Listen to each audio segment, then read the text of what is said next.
Hola, gente de YouTube. Hoy les traigo la continuación de esta creepypasta llamada Amigos por correspondencia. Capítulo 4. Mapas. La mayoría de las ciudades viejas y sus vecindarios no fueron diseñadas con la mentalidad de que la población comenzaría a crecer de manera exponencial y que tendría que ser acomodada.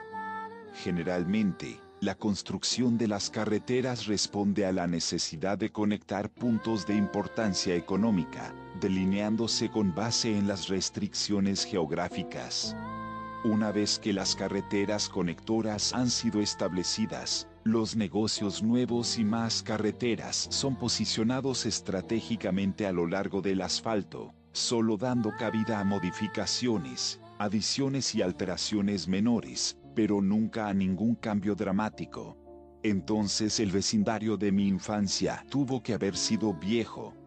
Las primeras casas que se construyeron debieron haber sido colocadas alrededor del lago, y el área habitable se incrementó gradualmente a medida que se crearon extensiones nuevas sobre el camino original. Pero todas estas extensiones terminaban abruptamente en un punto o en otro. Solo había una entrada-salida para todo el vecindario. Muchas de las nuevas extensiones estaban limitadas por un afluente que se alimentaba del lago, y que pasaba justo al lado de lo que llegué a nombrar la fosa. Gran parte de las casas originales tenían patios inmensos, pero algunos de esos terrenos originales fueron divididos, dejando atrás propiedades con límites más y más pequeños. Una vista aérea de mi vecindario daría la impresión de que un calamar gigante murió en el bosque, y un empresario aventurero encontró su cadáver y pavimentó carreteras a lo largo de sus tentáculos, solo para retirar su involucramiento y dejar que el tiempo, codicia y desesperación se encargaran de dividir la tierra entre los dueños de casas prospectivos, como un intento embarazoso de la proporción áurea. Desde mi pórtico podía ver las casas viejas que rodeaban el lago, pero la casa de Doña Magia era mi favorita. Ella tenía, según recuerdo, cerca de 80 años de edad, pero a pesar de eso era una de las personas más amistosas que he conocido. Tenía una melena de rizos blancos y siempre vestía con vestidos claros de patrones florales. Nos hablaba a Josh y a mí desde su pórtico trasero cuando estábamos nadando en el lago, y siempre nos invitaba a comer bocadillos.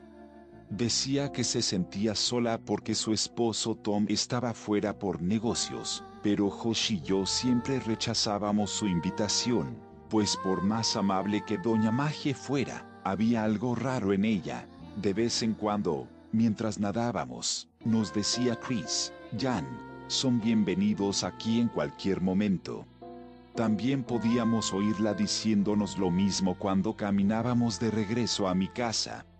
Doña Magie, como muchos de los dueños de casa más antiguos, tenía un sistema de irrigación que funcionaba mecánicamente, pero, en algún punto con el transcurso de los años, su temporizador se debió haber roto. Sus regaderas se encendían en varias ocasiones durante el día, y a veces incluso durante la noche todo el año, aunque nunca hacía tanto frío como para que nevara mucho en invierno. En numerosas instancias salía por la mañana para ver el patio frontal de Doña Magie transformado en un paraíso ártico surrealista por el agua congelada. Todos los demás patios se mantenían esterilizados y secos por la escarcha cortante del frío del invierno, pero ahí en medio del recordatorio deprimente de la brutalidad de la temporada había un oasis de hielo hermoso colgando como estalactitas de cada rama de cada árbol, y de cada hoja de cada arbusto. Conforme el sol se alzaba, era reflejado y las piezas de hielo desglosaban sus rayos en un arco iris que solo podía ser observado brevemente antes de que te cegara.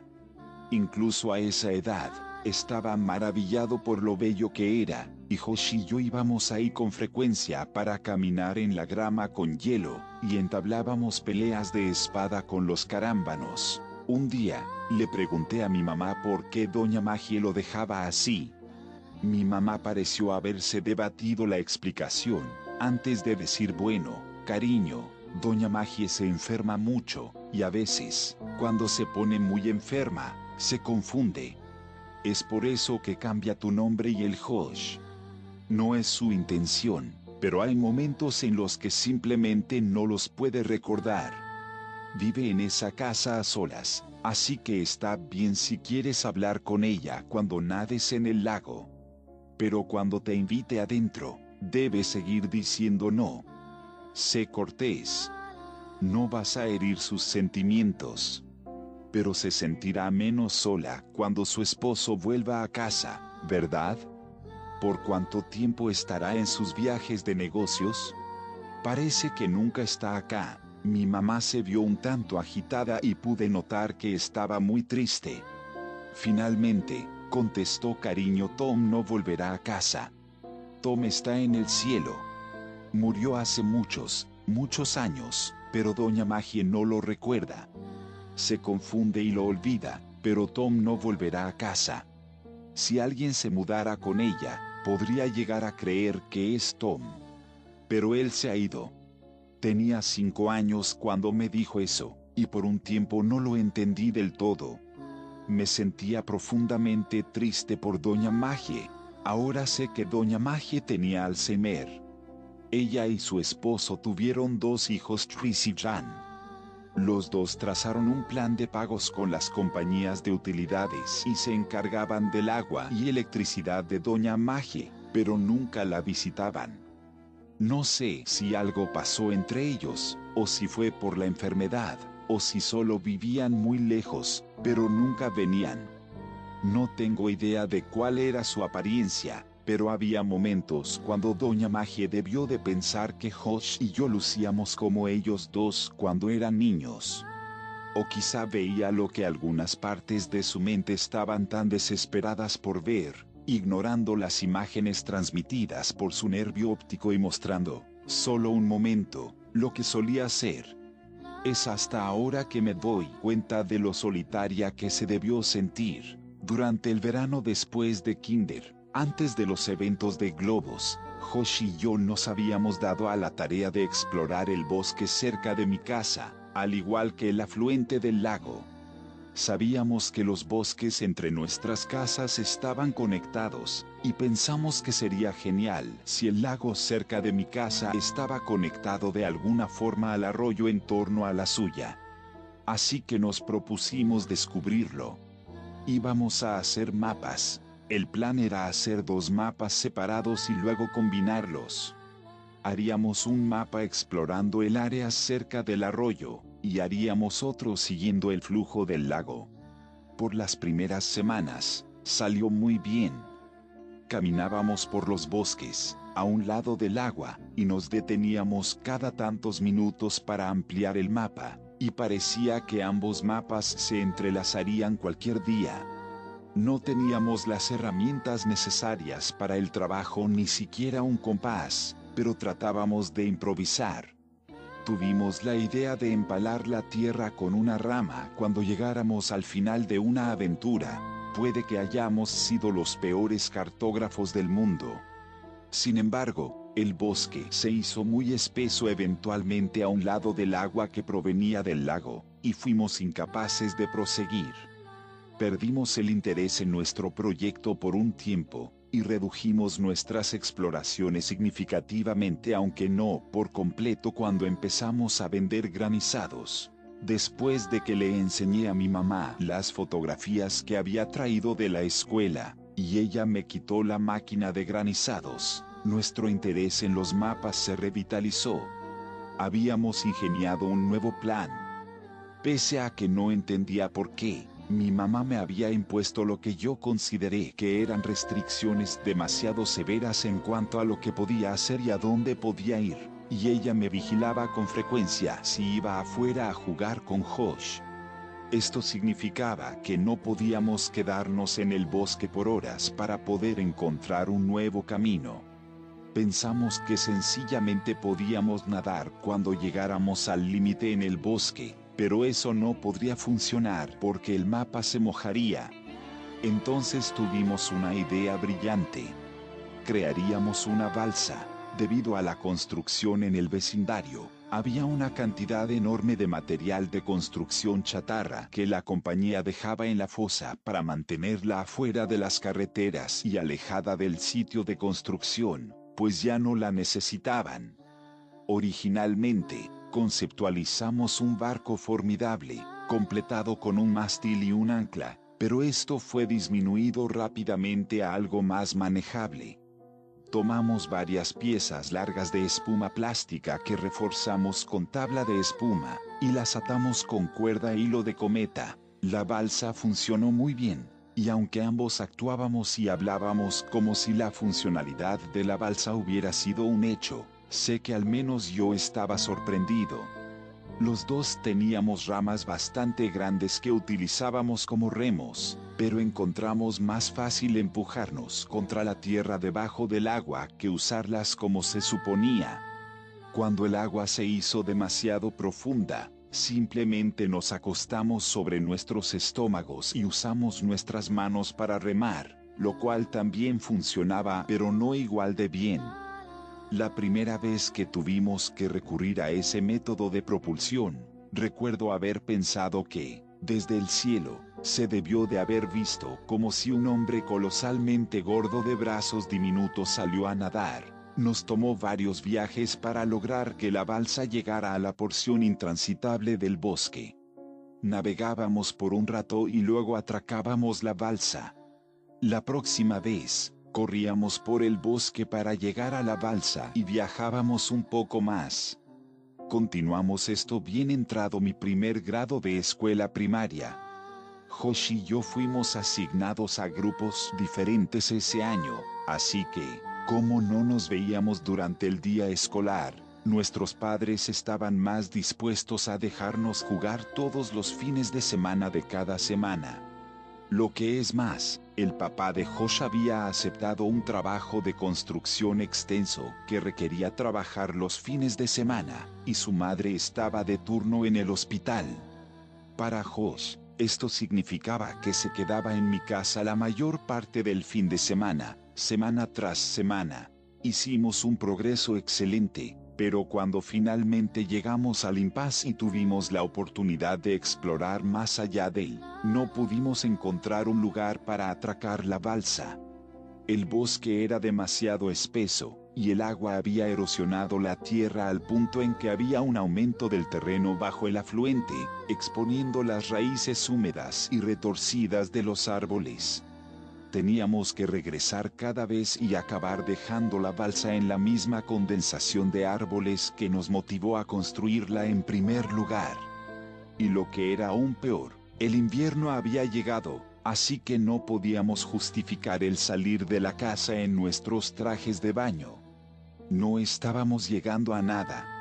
Siempre teníamos que volver antes de expandir nuestro terreno. En un sábado, cerca de las 7 de la noche, Josh y yo estábamos jugando cuando una de las compañeras de trabajo de mi mamá llamó a nuestra puerta.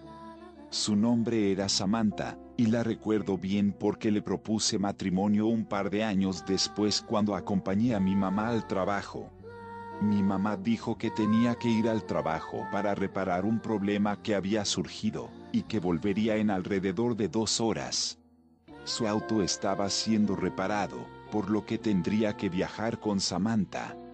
Dijo que no podía salir de la casa bajo ninguna circunstancia ni abrirle la puerta a nadie, y estaba a la mitad de explicarme que llamaría cada hora, pero terminó ese comentario prematuramente cuando recordó que nuestro teléfono había sido desactivado por pagos atrasados, razón por la cual Samantha había llegado sin avisar.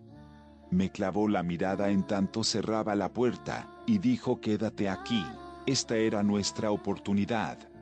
Las observamos conducir por el camino serpentino hacia la salida, y tan pronto como su auto rotó en la última intersección visible, corrimos a mi habitación.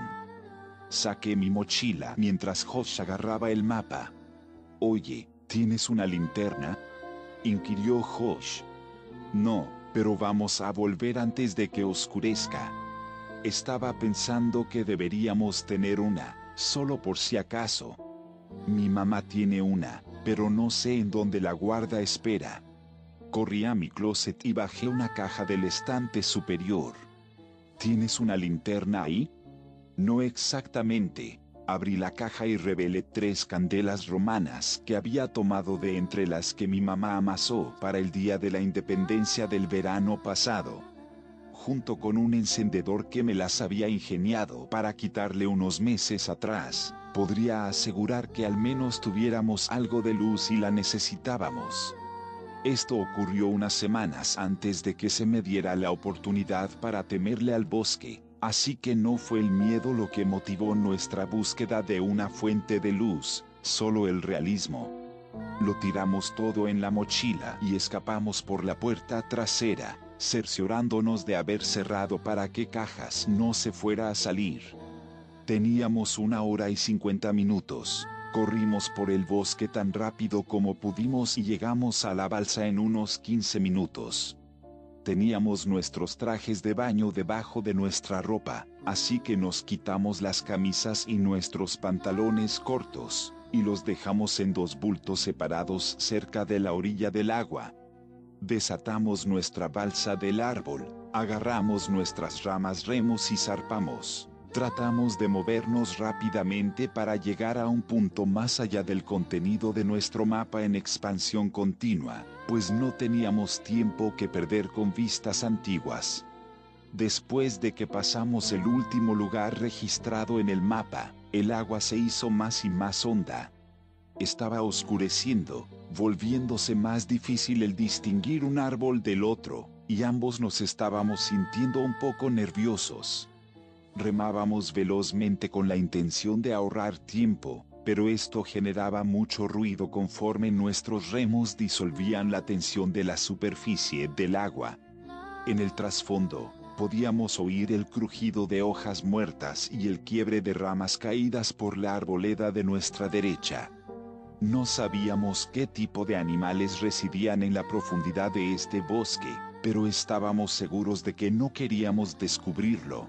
Mientras Josh corregía el mapa que yo estaba iluminando con el encendedor, fuimos confrontados por el hecho de que los sonidos no eran espontáneos. Rápida y rítmicamente, escuchamos crunch snap crunch. Parecía estarse distanciando de nosotros ligeramente, insertándose en la espesura más allá de nuestro mapa. Se había vuelto demasiado oscuro como para que viéramos. Había juzgado mal por cuánto tiempo persistiría el sol. Nerviosamente, llamé hola.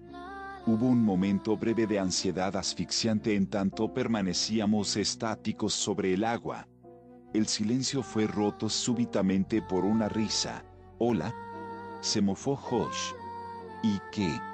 Hola, señor monstruo en el bosque. Sé que se está escondiendo, pero quizá quiere contestar mi hola. Hola. Me di cuenta de lo estúpido que había sido eso. Fuera lo que fuera, no iba a responder. Ni siquiera me di cuenta de que lo había dicho hasta después de hacerlo. Josh continuó la con un falsete agudo. Hola lo contrarresté con el barítono más profundo que pude lograr. Hola compa. Hola. Vip bup. Hola. Continuamos burlándonos del otro, y estábamos en el proceso de hacer girar la balsa para regresar, cuando lo escuchamos. Hola. Fue susurrado y forzado, como si hubiese sido accionado por el último aliento de un par de pulmones desinflándose, pero no sonó aquejado. Había venido del lugar justo más allá del mapa, el cual ahora se ubicaba detrás de nosotros, dado que habíamos girado la balsa. Lentamente, me volteé en dirección del sonido mientras buscaba a tientas las candelas romanas. Quería ver. ¿Qué estás haciendo? Siseó Josh, pero ya la había encendido. Cuando la mecha chispeante se hundió en la envoltura, la sostuve hacia el cielo. En realidad, nunca había usado una de estas, y pensé que tendría un talento cinematográfico para ello. Un orbe verde y brillante se disparó a las estrellas y se extinguió velozmente. Reajusté mi brazo hacia el horizonte. Podía recordar que tenía varios colores, pero no sabía cuántas veces podía disparar una de estas hasta que se hubiera agotado. Una bola de luz roja salió despedida y crepitó por los árboles, pero no vi nada aún. Solo vámonos. Me presionó Josh, girándose para encarar la dirección a casa, y empezó a remar con agitación. Una más bajando el brazo directamente hacia el bosque frente a mí. Otra bola roja fue lanzada del tubo. Viajó en línea recta hasta que colisionó con un árbol, explotando la luz brevemente en un diámetro mucho mayor. Aún nada.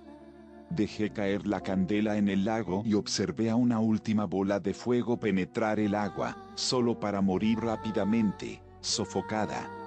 Una vez que comenzamos a remar en dirección a mi casa, escuchamos un crujido sonoro en el bosque y para nada disimulado.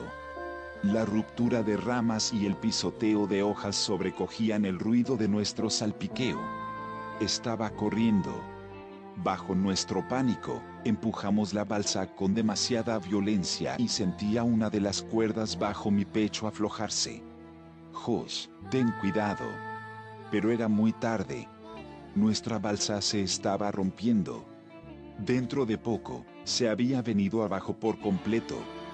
Los dos nos aferramos a un pedazo de espuma plástica, pero las piezas no eran lo suficientemente grandes como para mantenernos a flote, y nuestras piernas colgaban por debajo de nosotros en el agua de invierno. Josh. Rápido. Grité señalando al mapa a su lado. Forcejeó, pero estaba muy helado como para movernos con libertad, y ambos observamos al mapa conforme se alejaba flotando. Te tengo F frío, tartamudeó Josh, afligido. Hay que salir de la agua. Nos acercamos a la orilla escuchando el crujido frenético atronando hacia nosotros desde el bosque de arriba. Incesantes, pateamos con nuestras piernas y pudimos alcanzar el muelle de nuestra balsa. Nos quitamos los trajes de baño y estábamos desesperados por meternos en ropa seca que nos escudara del frío cortante en el aire. Me puse mis shorts, pero algo andaba mal. Me giré hacia Josh. Oye, ¿en dónde está mi camisa? Se encogió de hombros y sugirió quizá el viento la tiró al agua y flotó en el lago. Le dije a Josh que volviera a casa, y que dijera que estábamos jugando a las escondidas si mi mamá estaba en casa. Tenía que encontrar mi camisa.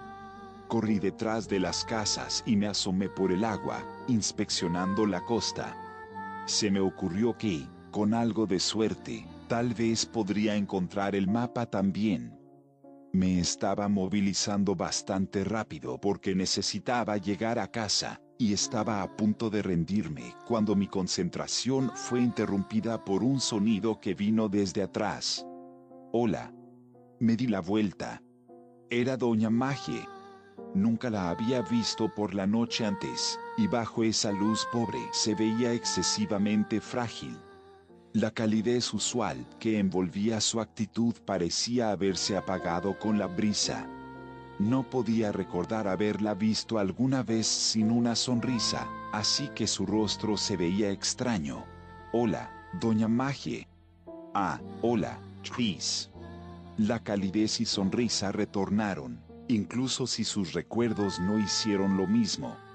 No podía ver que eras tú en la oscuridad de ahí.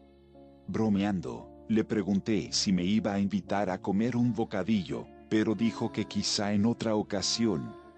Estaba muy ocupado buscando mis cosas como para prestarle atención realmente, pero sonaba feliz, así que no me sentí mal. Dijo otro par de cosas más, pero tenía prisa. Le dije buenas noches y corrí por su acera hacia mi casa. La podía escuchar detrás de mí caminando por su jardín congelado. Llegué unos minutos antes que mi mamá. Y para cuando ella llegó, Josh y yo ya nos habíamos cambiado de ropa y calentado. Nos habíamos salido con la nuestra, a pesar de que habíamos perdido el mapa. ¿La pudiste encontrar? Nah, pero vi a Doña Magie. Me llamó Chris de nuevo. Te lo digo, solo alégrate de que nunca la has visto de noche. Ambos nos reímos y él me preguntó si me había invitado a comer bocadillos, bromeando con que debían ser terribles porque ni siquiera lograba regalarlos. Le dije que no lo había hecho, y él estaba sorprendido. Ahora que tenía el tiempo para pensarlo, yo también lo estaba. Cada vez que la veíamos nos ofrecía bocadillos, y ahí estuve, habiéndome invitado solo, aunque sarcásticamente, y me dijo que no. Mientras Josh seguía hablando de Doña Magie, noté de pronto que el encendedor aún podría estar en mi bolsillo, y sería desastroso si mi mamá lo encontraba. Agarré mis shorts del suelo y palpé mis bolsillos. Sentí algo, pero no era el encendedor. Desde mi bolsillo trasero, saqué un pedazo de papel doblado, y mi corazón dio un vuelco. ¿El mapa?, pensé. Pero lo vi irse flotando. Dibujado en el papel, dentro de un óvalo grande, estaban dos figuras de palitos tomados de las manos. Uno era mucho más grande que el otro, pero ninguno tenía rostro. El papel estaba roto, así que faltaba una parte, y había un número escrito cerca de la esquina superior derecha. Era un número 15 o un 16. Nerviosamente, le entregué a Josh el papel y le pregunté si él lo había puesto en mi bolsillo en algún punto, pero se burló de la idea y me preguntó por qué estaba tan preocupado. Apunté a la figura de palitos más pequeña y a lo que estaba escrito a su lado. Eran mis iniciales. Le conté a Josh el resto de la conversación entre Doña Magie y yo. Siempre había atribuido el intercambio extraño a su enfermedad, hasta revisitar los eventos en mi mente todos estos años después. A medida que lo analizo ahora, regresa el sentimiento de tristeza profunda evocado por Doña Magie, pero es magnificado por una sensación amenazadora de desesperanza cuando reflexiono acerca de lo que trató de decir con quizá en otra ocasión. Sabía lo que había dicho, pero no comprendí lo que significaba.